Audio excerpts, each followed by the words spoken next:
I have been reborn. Back to the day when Su Qingying. Her father threw a 10 million yuan check in my face. In my past life I tore up the check. But in return, I got a cold, contemptuous smile on her lips, and Su Qingying's increasingly icy gaze. 10 years after that, I lived humbly like dust, trying to chase after her shadow. Finally, at a business banquet, to protect her, I was stabbed to death by a rival, in a dark alley. Before I died, the last image I saw was still her emotionless face, as if I were just an unimportant stranger. This time I don't want to be a licking dog until I have nothing left. So, I calmly reached out and took that check. I looked up at Su Zhengguo. A bright smile appeared on my face, even showing some gratitude. "Thank you, uncle." The voice wasn't loud, but it echoed like thunder. In this luxurious VIP room, Su Zhengguo had a belly full of words prepared, but now they were all stuck in his throat. The dignified expression on his face immediately turned to astonishment. He had probably thought of 100 ways I would refuse, but he never expected I would smile and say thank you. The mocking smile on Zhao Hue's face beside them froze instantly, like a duck being suddenly strangled. As for Su Qingying, the ever-arrogant ice goddess, who never showed her emotions. For the first time, a crack appeared on her eternally frozen face. Her pupils contracted slightly, her lips parted, but no sound came out. I carefully folded the check and tucked it into the pocket of my faded jeans. Then I stood up and bowed to Su Zhengguo. "Please rest assured, uncle, starting today, I will absolutely not actively bother Su Qingying, Miss Su anymore." After saying that, I turned to Su Qingying. "I've bothered you for the past 3 years. I'm truly sorry. I wish you a bright future, smooth sailing." Su Qingying's body trembled slightly, almost imperceptibly. She finally truly looked at me. In those beautiful eyes, there was no longer coldness, but a dense, unshakable disbelief. Without waiting for her to speak, I turned to leave. "Chen An, I thought you had some backbone. Turns out, you're just a spineless coward whose eyes light up at the sight of money, selling 10 years of feelings for 10 million yuan. You're truly pathetic." My footsteps halted. In my previous life, these exact words made me lose control with anger. I rushed in to fight him, and ended up being beaten half to death by his bodyguards. It ended miserably, but this time I just calmly turned back to look at him. There was no anger in my eyes, only a faint pity. "Second, young master, you must be joking. First, it wasn't 10 years. It was 13 years. Second, it wasn't feelings. It was my one-sided obsession. Third, this isn't selling out. It's reasonable compensation from Chairman Su for my hard work over the past 3 years. After all, to be a proper licking dog, it also takes time and effort. This 10 million is neither too much nor too little, it's just right." I opened the door of the VIP room, the heavy wooden door, and walked out without looking back.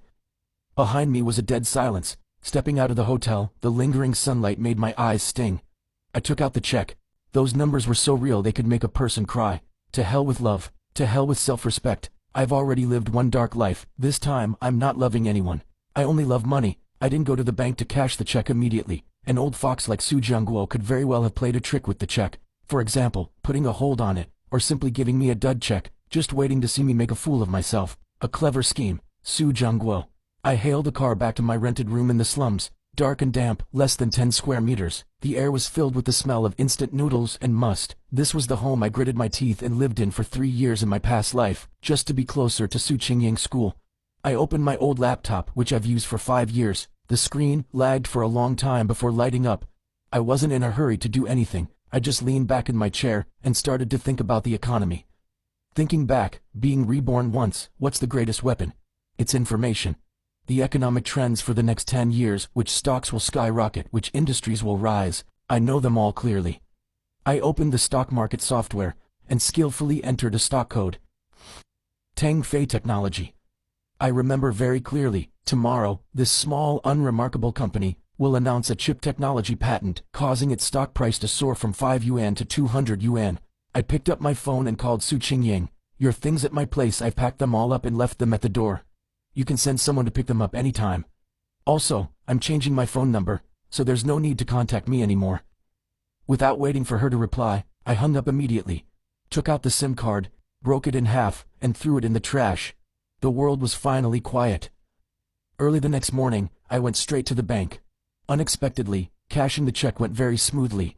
Not until a phone notification showed a short string of new numbers in my account did I truly believe my life was about to start over. Without a moment's hesitation, I transferred all 9.9 million yuan into my stock account and went all in on Tang Fei Technology stock.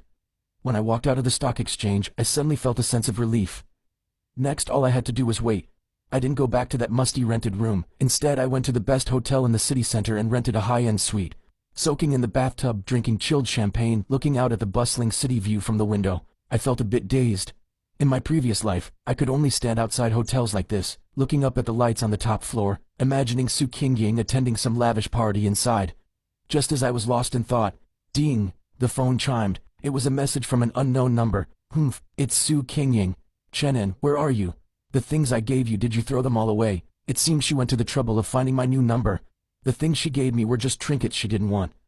A pen, a notebook.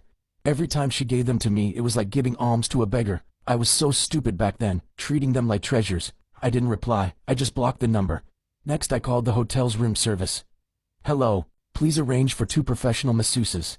In this life, I have to treat myself well. The following week, I lived the leisurely days I had once dreamed of. Every day, I slept until I woke up naturally, enjoying an exquisite breakfast at the hotel's rooftop restaurant. In the afternoon, I'd hit the gym or the pool to kill time. At night, I experienced the high-end nightlife of Yuncheng. I got rid of my cheap clothes and jeans and bought a well-fitted suit. Clothes make the man, that saying is not wrong at all. When I wore the exquisitely tailored suit with a Patek Philippe on my wrist and stepped into any high-end place, I was greeted only with humble smiles and attentive service. No more scrutinizing or contemptuous glances. Money is indeed a man's most solid support. As for Tengfei Technology stock, I couldn't even be bothered to look at it. That night, I invited 2 hot models for drinks at Yunding Tiangong, Yuncheng's top private club. The music was deafening, shadows swayed, the air was a mix of the smell of money and hormones. In my previous life, I didn't even have the right to step in here. Now I was sitting at the best VP table, receiving all kinds of stares. Young Master On, have another drink. The model next to me coquettishly pressed closer. I smiled and pinched her cheek. Before I could even speak, I caught a familiar figure in the corner of my eye. Su Qingying. Why is she here? Next to her was Zhao Hui, along with a few unfamiliar rich second-generation kids. Zhao Hui was boasting about something, spitting as he spoke. As for Su Qingying, her face was as cold as ever, out of place amidst the surrounding noise. She also saw me, and the moment our eyes met, a flash of surprise appeared in her eyes, a hint of doubt, and also disgust. That's right, disgust. In her eyes, someone like me, who took her father's money to live lavishly, was probably no different from trash.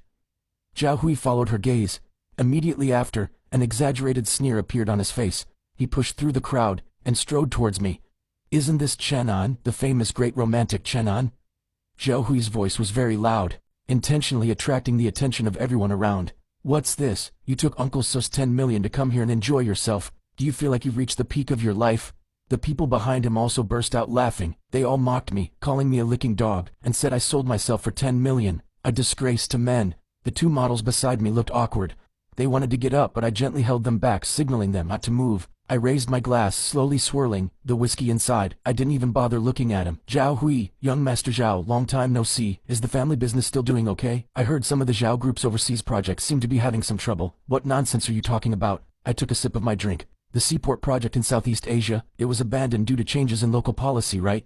And wasn't the European Ship Agency right snatched away by Shaanxi Capital? These 2 deals, that's at least a 500 million loss, right? All this information was from financial news I read in my past life.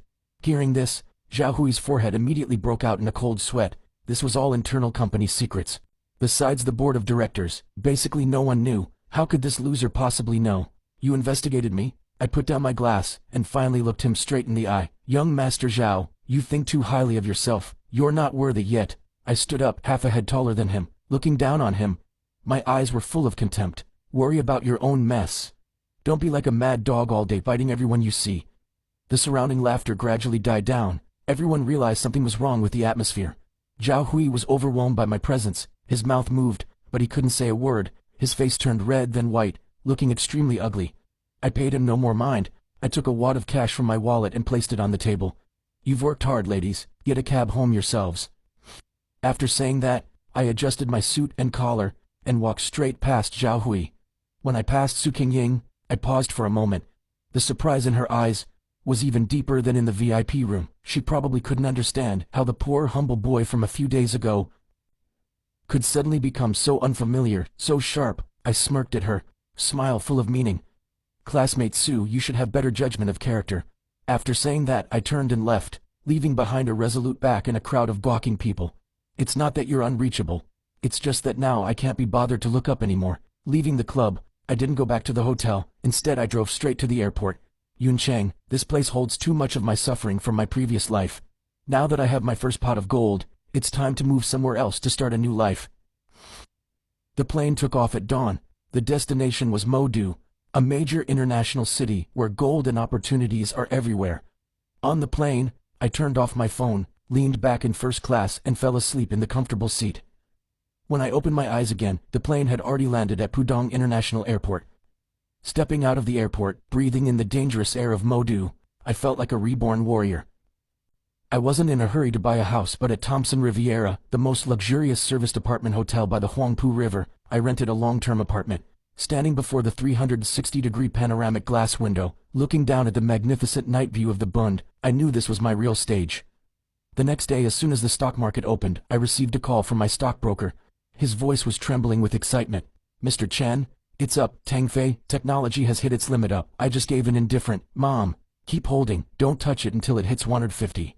After hanging up, I started planning my next step. Relying only on stocks is just fast money. The foundation isn't stable. I want to build my own business empire. Based on my memories from my past life, I knew that in the next few years, internet, healthcare, new energy, cars, and artificial intelligence would be the three leading industries. I spent a week creating a detailed business plan. I wanted to establish an investment firm, specifically targeting these potential startups. A month later, Tangfei Technology's stock price, just as I predicted, soared wildly to 150 yuan. The money in my account also went from the initial 9.9 million to a figure that made even me gasp in astonishment. 300 million. I didn't hesitate to sell all the shares, securing the profit. With this startup capital, my Wangchao Capital officially established an office in Modu, located right on the top floor of the Global Financial Center in Lujiazui. I started recruiting talent. Using salaries much higher than the industry average, I poached the best analysts and traders from major investment banks. At first, those elites were a bit skeptical of a kid in his early 20s like me. But after I accurately predicted the crash of the US stock market 3 times and led them to short sell, earning $50 million in a single day, everyone fell silent. Their gazes towards me changed from suspicion to awe, and finally into fervent worship. In their eyes, I wasn't the boss. I was a god. My life also became increasingly busy. Every day there were endless meetings, countless reports to read, and too many people to meet. I gradually forgot about Yuncheng, forgot about Su Qingying, and forgot that terrible past. Until one day, my secretary handed me an invitation. Next week at the Shenzhen Exhibition Center, there will be an international business summit. This is an invitation from the organizing committee. I took it and glanced at it casually. When my eyes fell on the list of co-organizers, my fingers paused slightly. The Su group is like a lingering ghost. Help me decline. The secretary looked a little troubled. This summit is very large scale. Nearly half of the global top 500 companies are attending. Moreover, Mr. Li from the organizing committee specifically requested your presence. Mr. Li? The son of the richest man in Hong Kong and also the organizer of this summit. I frowned. I only saw this person in the news in my past life. Now he's specifically asking to meet me. It seems the reputation of my Wangchao Capital has spread far in Modu. Then I'll make a trip. I want to see what kind of expressions the Su family will have when we meet again. Besides, I prepared a big gift for them. A week later, I boarded the plane to the conference venue as scheduled. After landing, I went straight to the destination. But unexpectedly, as soon as I entered the hall, Zhao Hui came storming towards me. "What the hell did you do?" Looking at the scrutinizing gazes around, Zhao Hui was like a gambler who had lost everything, gripping the collar of my suit. His breathing was heavy, his hands trembling violently. Just now, he must have received news that the Zhao Group's seaport project had completely stalled. "Chen An, what the hell did you do?"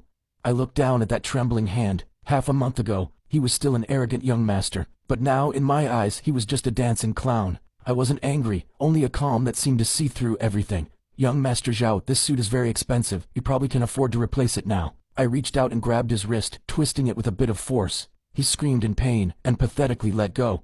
I calmly straightened my wrinkled collar. This feeling of being in control is so much better than the pathetic begging in my past life. Wangchao Capital. Where did you get the capital? How could you know my family's trump card? For that you have to thank the 10 million Uncle Su gave me, which allowed me to seize the opportunity with Tangfei Technology. Zhao Hui froze on the spot, his face pale. He probably never would have dreamed that the money his father used to humiliate me would become the first shovel of dirt to bury the Zhao family.